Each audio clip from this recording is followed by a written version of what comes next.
Hi, welcome back to the Sunday episodes of Stories at Work. Episodes where I've been telling you stories to help you build your story bank. Stories that you can use in business. Let's start today's story. The date is 30th October 1985. The place, the Wright Air Field in Dayton, Ohio.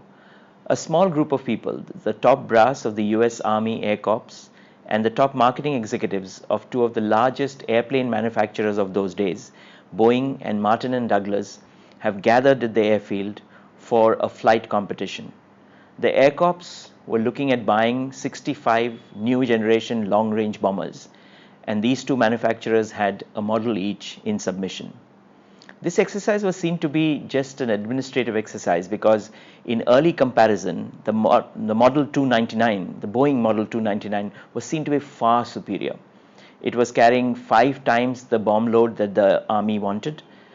It was able to fly twice as far as any other aircraft and twice as fast. The Boeing Corporation's gleaming aluminum alloyed bodied plane looked very sleek and impressive. It had 103 feet wingspan with 4 engines, and as it roared down the tarmac, it looked like a majestic machine. It took off very smoothly and sharply climbed to 300 feet, and then the engine stalled. It turned on one wing and nosedived in a fiery explosion. 2 of the crew members died that day, including the pilot, Major Ployer Hill. The Air Corps did an investigation which revealed that there was no mechanical problem. It was pilot error. The plane was very complex. The pilot had to adjust many things. There were 4 engines, each with separate fuel and oil mix. They had the wing flaps, the trim tabs, the retractable wing edges. All that needed manual intervention to create stability. And in all this, the captain, the pilot, Ployer Hill, had forgotten to release the emergency brakes on the elevator and rudder control. And that's what led to the crash. As one newspaper later reported, it was too much plane for one person to fly. So obviously the Air Corps awarded the contract to Martin and Douglas and bought 65 airplanes. Boeing Corporation nearly went bankrupt. However, the US Air Corps decided to at least procure 4 or 5 of these Boeing Model 299 because there were still some people internally who believed that it was possible to fly this airplane and it was really advanced.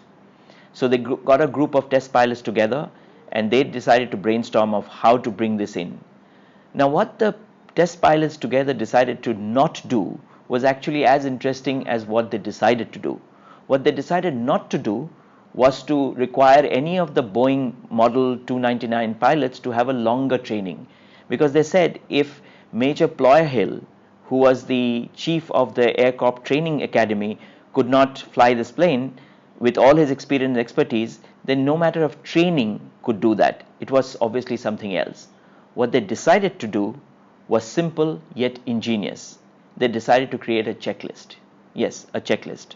So what they did was they took each of the steps required and put it down step by step, very simply, in little index cards. One for takeoff, one for flight, one for landing, and one for taxiing. And it had simple checklist items which every pilot knows how to do. Check that the brakes have been released, the doors are shut, the windows are shut and locked, each instrument has put on one by one, the elevator and rudder control locking mechanism has been released, and so on. Really basic stuff. With these checklists in hand, the pilots went on to fly the Model 299 for more than 1.8 million miles without a single accident.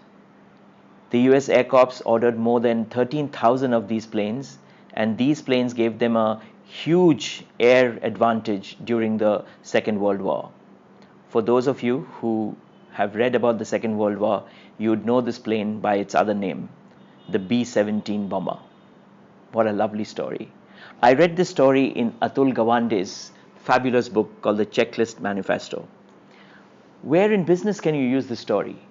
The first, of course, in the premise that Atul Gawande had, which is checklists can save the problem in many, many complex situations.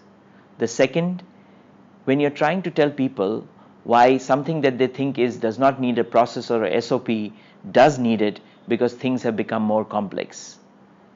Maybe you can think of any other place where you can use this. Hope you enjoyed that story.